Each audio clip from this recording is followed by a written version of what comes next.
enemies.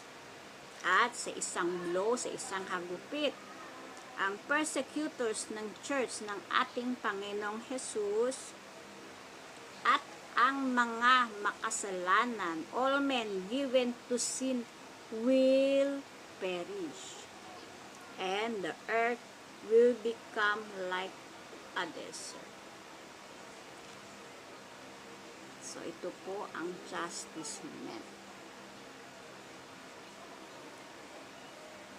Kaya tinatawagan ngayon pa, binibigyan tayo ng time ng ating Panginoon upang magsisi at mag-submit sa ating Panginoon.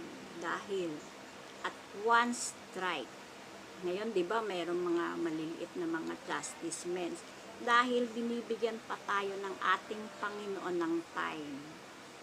Ngunit pag dumating ang oras na ito, na uutusan ng ating Panginoong Jesus ang kanyang mga anghel na patayin ang kanyang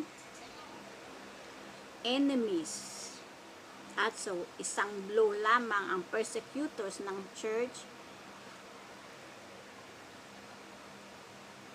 and all men, at ang lahat ng mga tao na given to sin, na makasalanan, will perish, and the earth will become like a desert.